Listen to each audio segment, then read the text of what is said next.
C'est l'heure de notre débat consacré aujourd'hui au conflit israélo-palestinien. Ce matin, à 8 heures heure locale, une trêve est entrée en vigueur dans la bande de Gaza, une trêve de 72 heures entre Israël et le Hamas négociée au Caire en Égypte. Les précédentes tentatives ont toutes échoué, mais cette fois, ce cessez-le-feu semble différent. L'armée israélienne a en effet annoncé son retrait total de la bande de Gaza. Alors pour en parler, sont avec moi sur ce plateau le général Dominique Trinquant. Bonjour. Bonjour. Merci d'être avec nous. Vous êtes ancien chef de mission militaire français auprès de l'ONU. Et Roni Broman, bonjour. Bonjour. Ancien président de MSF, professeur à Sciences Po Paris et spécialiste du conflit israélo-palestinien. Alors, je vais d'abord me retourner vers vous, Dominique Trinquant. Tsahal a annoncé hier que sa mission était achevée. Les tunnels qui mènent de Gaza vers Israël ont été détruits. Leur destruction constituait le principal objectif de l'opération Bordure protectrice qui avait été lancée le 8 juillet dernier. Il faut bien annoncer un objectif à atteindre qui soit atteignable. La destruction des tunnels, c'est quelque chose qui est atteignable. Donc cela permet d'annoncer effectivement que les objectifs étant atteints, l'armée israélienne peut se retirer. Ça, c'est ce qui est mesurable sur le court terme. D'autres éléments sont moins mesurables. Les stocks de roquettes détruits, le nombre de combattants tués. Et puis la difficulté aussi, c'est bien sûr la perception mondiale de cette crise et le moment où il faut savoir s'arrêter avant que ça ne devienne incontrôlable. Oui, quand il y a eu beaucoup de cessez-le-feu, que ce soit de l'ONU ou de la communauté internationale de plusieurs pays, Israël avait aussi d'autres objectifs, c'était notamment la démilitarisation de la bande de Gaza et le désarmement du Hamas. On parle de ces tunnels, mais où est-ce qu'on en est sur ces deux points ? Non, sur les autres points, c'est-à-dire démilitarisation complète, c'est inatteignable, à moins d'occuper complètement ce qui serait d'un coût exorbitant pour l'armée israélienne, donc elle ne peut pas le faire. Donc elle, d'une certaine façon, un peu brutalement, je vais dire, elle a essayé de casser le dos du Hamas en détruisant ces tunnels qui permettent d'intervenir en Israël, mais ici qui sont des tunnels des contrebandes, donc qui apportent des financements au Hamas. Et deuxième point, de détruire un certain nombre d'objectifs dans lesquels il y avait des stocks d'armes. Maintenant, sur le long terme, Israël a probablement servi d'agent recruteur pour le Hamas parce que les destructions sont tellement énormes dans Gaza qu'un certain nombre de martyrs vont sortir de ces ruines.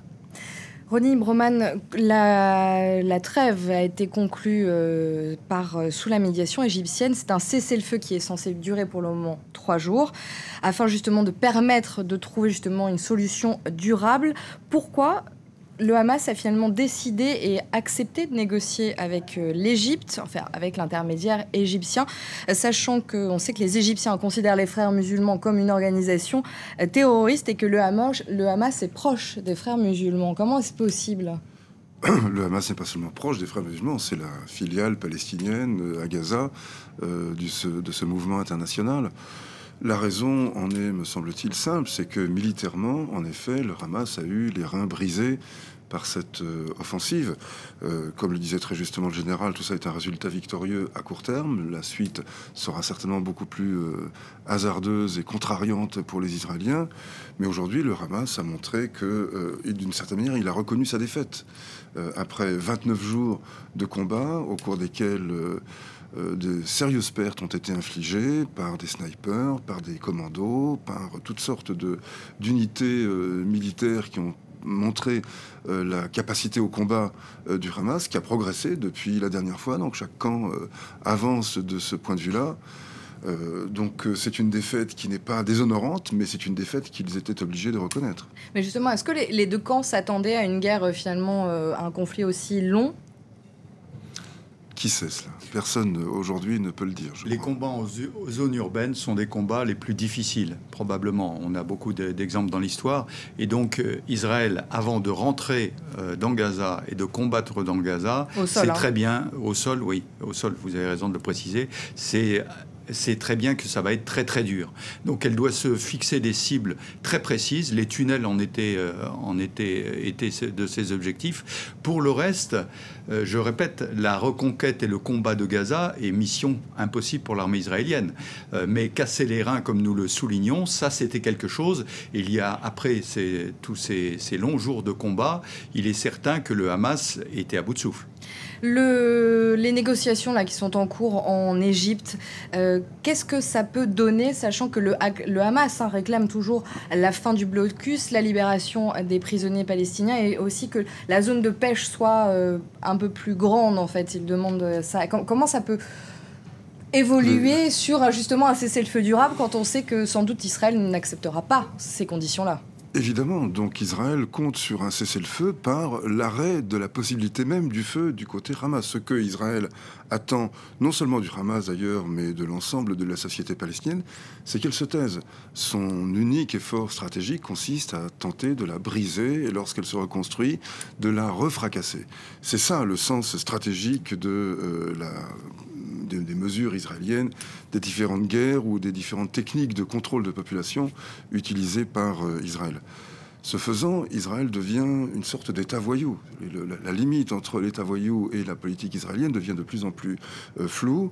Donc un État qui va devenir de plus en plus difficile à fréquenter, des universités, des artistes, des sportifs qui vont devenir de plus en plus, symboles d'une politique inacceptable, d'un apartheid, d'une violence, des tueries d'enfants, de la dévastation d'un territoire. Voilà le résultat à moyen terme que récolte Israël avec cela. Mais à court terme, donc cela produira sans doute des effets, mais il ne me semble pas qu'à court terme on puisse les prédire. Israël a refusé de lever le blocus, alors même que ça faisait 1 an et demi que pratiquement rien n'était tiré, que la trêve était respectée par le Hamas. Ça n'a pas du tout contribué à alléger le blocus, ou alors vraiment à la marge. On sait peu, on croit que Gaza est une entité, enfin un territoire libre, autogéré, mais les eaux territoriales se réduisent régulièrement à 2 ou 3 kilomètres, là où il n'y a pas de poissons, c'est-à-dire que les eaux territoriales où on peut pêcher sont interdits. Combien de pêcheurs se sont fait agresser par des bâtiments militaires israéliens? La bande de terre qui est le long de la frontière israélienne, une bande de 500 mètres à 1 kilomètre sur un territoire qui en fait de 6 à 10, donc un territoire, qui est la zone agricole, qui sont les terres agricoles de Gaza. Tout cela est inaccessible, on se fait tirer dessus lorsque on y va. Donc c'est vraiment un comportement de voyou, c'est une politique de brute qui, à terme, je crois, va faire sentir ses effets, car elle est de plus en plus visible, de plus en plus audible. Voilà le prix politique à moyen terme. On verra comment... Je vous vois réagir. Je réagis simplement en complément, pas en opposition du tout, mais en complément. C'est que sur le court terme, il faut bien voir la politique intérieure israélienne. Et là aussi, il y a un objectif de court terme, c'est que le Likoud a réuni autour de lui la population israélienne.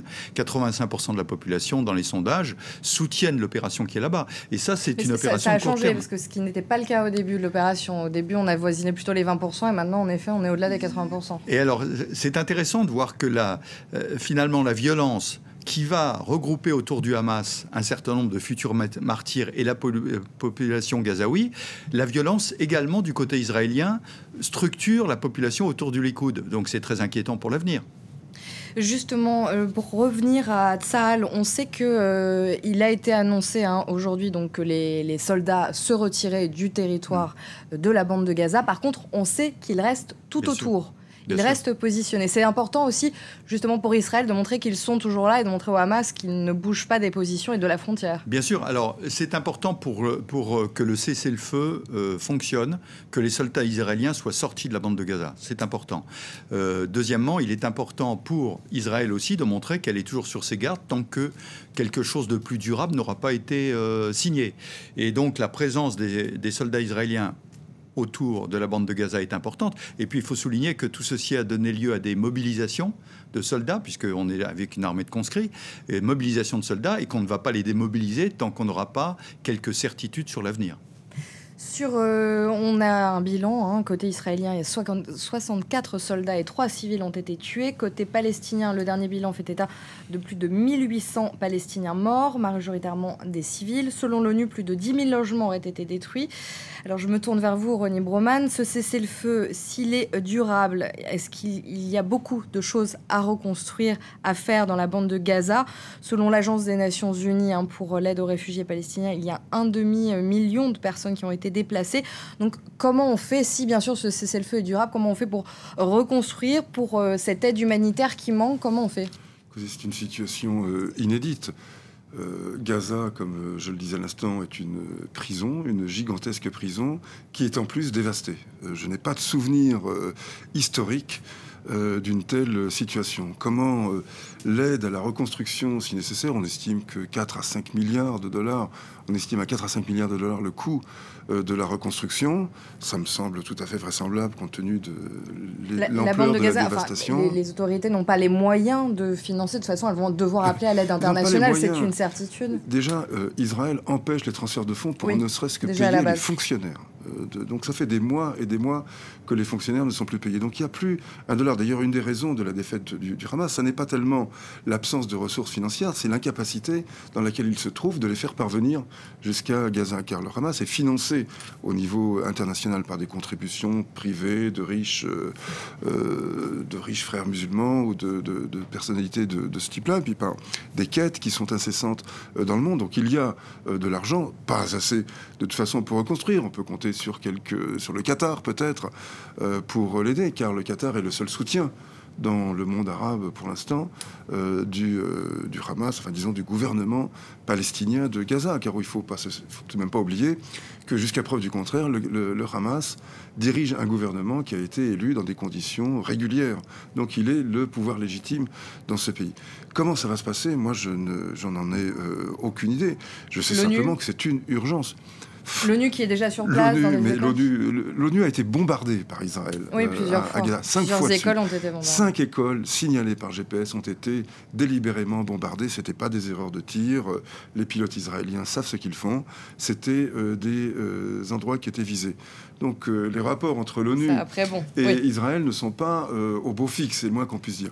Bon, il faut espérer que le moment de la trêve permettra une ouverture, mais pour l'instant, je n'ai aucune idée de la manière dont ça va se passer. Merci. Un mot peut-être rapidement pour conclure. Oui, juste 2 mots. D'abord, les écoles, évidemment, c'est un scandale. Maintenant, elles servaient de dépôt d'armes, on le sait. Aussi. Donc, évidemment, chacun joue sur cette affaire. De toute façon, les deux camps jouent sur les deux tableaux depuis le début. C'est pour ça qu'il faut toujours bien équilibrer. Deuxièmement, la destruction fait partie de la stratégie cynique. C'est que maintenant, les gens vont se préoccuper de la reconstruction et non pas d'autre chose.